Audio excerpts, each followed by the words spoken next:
thing. Mhm. Uh, hmm. Okay. Okay. So should I start? First of all, hello everyone, and welcome to the Teen Debaters Daily Debate session. As usual, we do this every day, and today's topic is this house obliges workers to speak English fluently at tourist attraction places. In today's debate, I will go against the topic, and my friend here, Ronald, will go for the topic, and we should do this in the three minutes style. He will go first, 3 minutes, and then I go 3 minutes, two speeches, and the third one is for refutals. It's an open space. We're gonna be refuting each other's arguments, and you can start, Renat. Okay. I would start on my cell count of three, two, one. Imagine traveling thousands of miles to a dream destination only to find that no one understands you. Sounds like a nightmare, right? Honorable members, today I stand firmly for the motion that workers in tourist destinations must speak English fluently. And let's be clear, this is not discrimination, this is a necessity. English is the global language of the tourism. The United Nations World Tourism Organization reports over 1.4 billion international tourists travel every year, and guess what? Over 60% of them use English as their common language. Even airlines, international hotels, and travel agencies communicate in English. But my opponent, they believe tourists should struggle with hand gestures and broken translations instead of receiving smooth, effective service. Let's talk facts. A study by British Council found that English-speaking workers in tourism earn up to 30% more than non-English speakers. So, my dear opponent, are you really against progress, or do you simply enjoy keeping workers underpaid and underprepared for the global economy? Moreover, Article 19 of the Universal Declaration of Human Rights, UDHR, states that everyone has the right to receive and impart information freely. So, by opposing this motion, are my opponents suggesting that tourists should be denied the right to clear communication? Tourism is about experience, efficiency, and economy, and fluency in English ensures all three. Let's not cling to outdated, impractical ideas. Support the motion, support progress. Thank you. Thank you very much, Renat, and I'll begin my speech by again trying to define the topic. This house believes or obliges workers to speak English on fluently at tourist attractions. If we pay attention to the topic, my friend, it says fluently and not basic English, which excludes basic English from the topic. Now, if we begin and look at it, a lot of tourist attractions in the world today, most of those people speak basic English. No need for fluency. Okay, and also I'll begin by commenting on one of the percentages you spoke. You said that 60% or wherever are of tourists usually don't or speak English. Is that what you said? Just 60%. 60% is not high enough to go off the grid and force people to speak fluent English. That is not About 60%. 16 or what? 60, 60. 60. Okay, 60 is not high 60, enough, 60. even though 60% is over the 50%, but it's still not high enough to force people to speak fluent English while we have basic English on the side. So why would fluent English be forced on people with that percentage? It does not justify it. Also, many tourists are not English speaking tourists. If we look at Europe, for example, uh, I would say maybe half of the European countries where tourists from old age don't speak English. So we cannot force that on people. Again, we by doing this are doing an unfair job. It's very unfair. When we compare all the tourist attractions from all over the world, when we look at India, for example, many tourists come from outside, and India is an English speaking.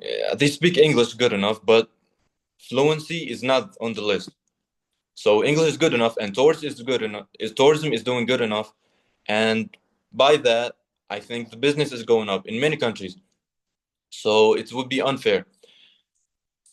By applying this law, that would exclude workers with excellent skills, and that would replace them with good language and no services and trading skills. By that, I mean, when you force this law on people to speak fluent English, that would be a challenge to many people.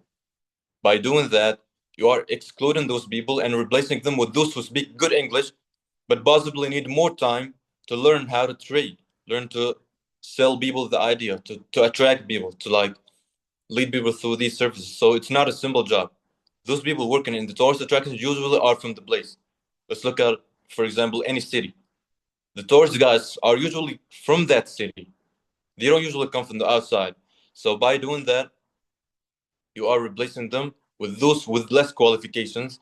Therefore, this will reduce business opportunities. Will sell the or will reduce the service. What would I call it? Rating. The rating will go down. If you go somewhere, for example, and see somebody speaking English, okay, but he's unable to take you through the places or unable to sell you something so good. It's not good enough. It's not convenient. And by that, I would say that would reduce the rates. Thank you very much.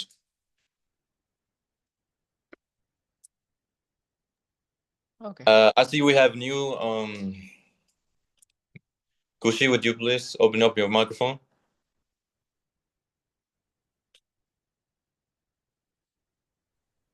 Uh, yes, sir. Good evening. Are you ready to debate against Pranad? Because Dax is not going to, and I debate against him, obviously. But if you want to join, you can do that. I think the message was for a meeting, so like I joined as a meeting. I Oh, was you know, not that it is a debate sort of thing, so I'm it's a not daily. prepared. No problem. No problem. You can go, Pranad. Yeah. So I would start on my cell count of three, two, one. Ladies and gentlemen, my opponents have just argued against this motion, and let's take a moment to analyze their logic or rather lack of it. They claim that requiring workers to speak English is unfair. But let me ask, is it unfair to demand better job opportunities, better pay, and better service? Because that's what exactly English fluency provides. The World Economic Forum states that English is the business language of 85% of global industries. Are my opponents suggesting we ignore economic reality and trap workers in a low paying jobs to protect some imaginary fairness that exists only in their speeches? They argue that tourists should adapt to their local languages. Oh, really? So, if American people visits Japan, should they magically learn Japanese overnight? Or if a German visits India, should they suddenly start speaking Hindi? That's unrealistic, impractical, and outright ridiculous. Let's talk about facts, not fantasy. A report by the United Nations World Tourism Organization confirms that English speaking tourism workers generate 25% more revenue per customer than those who don't. If my opponents truly care about economic growth, they wouldn't be arguing against this motion. They would be cheering for it. And at the end of the day, this is not a debate about language, but about progress. And progress, my friends, speaks only one language, English. Thank you. Thank you very much, Bernard. And I will begin again my second speech by refuting what you just said. Again, I will take you back to what I said about this topic being focused on fluent English and not basic English. Again, basic English exists. Therefore, we don't have to get into this conversation. You have to pay attention. Thank you. Again, you also said something about job opportunities. It's very interesting how you say that this thing will offer more job opportunities, but I see it doing the other side. I see it doing the opposite, I mean. Yes, many people will earn job opportunities, but this will also reduce the rating of those tourist attractions. Those people will be unpleased with the services or will require more training. When you bring someone who's 19 years old, yes, he can speak English, but some terms, some vocabulary that is tied to the service will take some time to learn. And I think it's not efficient enough. Well, we already have those people. We don't have to force them. Again, we'll focus on the cultural side. I look at this topic from a different point of view. It's like a cultural enrichment type thing. So when you go to a country, of course you will see some English, non-English speaking country. Of course you will see some signs and some lists that are written in English. Of course, those are good enough. And again, by doing this, you will take someone else's job. If you go somewhere where English is not spoken, you will find someone with a job called a translator. Now, if those people in the tourist attraction places are speaking English, where the translator's jobs will go, he will lose his job. Okay. And that right there is not efficient. Another thing is, I think the tourists should adapt to what in the country is. It's not the other way around. If you go to Japan, as you said, will the Japanese people have to learn English? Some, especially that most of them at the tourist attraction places are. When we go, say workers, as the topic states, workers. That means the people in the shops, people in the barber shop, people in the malls, people in the landmarks. That means all the people working in tourism should, or people like adding something to the tourist field will all of them have to speak English? That's quite difficult. Basic English exists, and science exists. Translators exist. Therefore, we don't have to force people to speak fluently English. Last but not least, this will result in many shortages in workshop, which goes against what you said. And your percentage about 85% people speak in English, or many businesses speak in English, that applies to businesses in general and not tourism. If you look up the percentage of tourism or people speaking English in the tourism field, it will be much lower than that. I haven't checked it yet, but I'm sure it will be lower than that. Thank you very much. And now we'll go with the third round. Well, you'll be mostly going against what I said and try to refute what I said. That's mostly what you're gonna do in the third speech. I mean, I haven't prepared my third speech as you said right now. Take your time. Okay, so okay. Try to refute what I said, and then you'll be done.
Okay, so we'll continue again, and now we'll begin the third speech with Pranat. He will go mostly refute what I said in 2 minutes, 3 minutes, and then I'll respond to him. After that, we can close the debate by doing a 10-second speech. Again, summarizing what you said. Yep.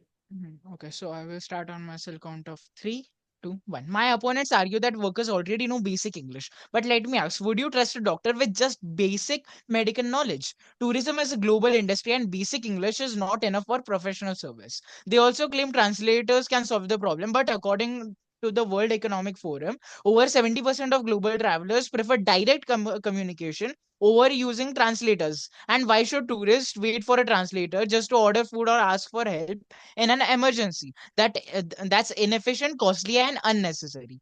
And in countries like Japan and South Africa have seen significant economic growth through tourism by promoting English language skills among service workers. How do you reconcile cultural diversity with economic benefits in tourist destinations? And now some might say that this motion forces workers to learn English, but let's be real, fluency in English means higher salaries, better job opportunities, and career growth. A Harvard Business Review study found that English speaking workers in global industries can earn up to 30% more than non English speakers. So, are my opponent against workers earning more money? And if they argue that this is unfair to local languages, let's remember Article 26 of the Universal Declaration of Human Rights states that education must promote economic opportunities. Fluency in English is not just oppression, it's empowerment. Tourism needs efficiency, not excuses. Support the motion. Thank you. Thank you very much for the speech. And again, my opponent here focuses also on complexity by saying that I support basic English, which means that I support what is already existing. What already exists is basic English one. That's according to a study published here by ResearchGate on 2012 percentage of employees using English language skills in the tourism sector, and it says that often many of the workers in the tourist attraction places speak, write, and read with percentages over 70%, and also 70%, 73% of them are good in the listening skill. That's what's already existing. So why would I go off the grid again and force them to speak fluency? You say it's empowerment. I don't disagree with that, but I like what I have now, and I think that tourism is doing good enough in most of the places right now, currently in the world. Otherwise, this study here would not support that. And also, when I say that the translators already exist, I don't deny the fact that people don't prefer having translators, but you are stealing someone's job. and that's in general bad for the economy, because where would the job go? And if you empower people by teaching them fluent English, I think you're wasting a lot of resources, wasting a lot of time, especially that most people in the tourist attraction places, if we go like to any city, most of those people are like old people over the age of 40. Are you willing to educate someone fluent English who's over the age of 40, 45, 50 years old, a man with a family? He cannot simply go and learn fluent English like that. What he has is enough. And we try to avoid complexity in general because they don't require that much of complex English or fluent English to communicate simple terms. Do you want to buy someone? How much is this? $3. There you go. Change the currency. And usually the tourist reads a book or reads an article or reads a web page, learns about the place he's going. So eventually he will know the situation and he will adapt to it. In this case, we usually support that the tourist adapts to the place he is going and not the other way around. And that's what I have. Thank you very much. Would you like to summarize what you said again in 10 seconds, Agil? I mean, yeah. To So, close it. fluent English in tourism means clear communication, better service, and higher wages for workers, fueling growth for both locals and global visitors. Thank you. Thank you very much for this debate, Pranad. I enjoyed it quite much, and hopefully we can see you again.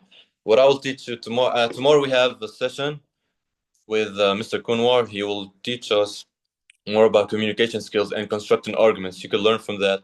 And next week we plan on having a meeting on how to debate without a paper.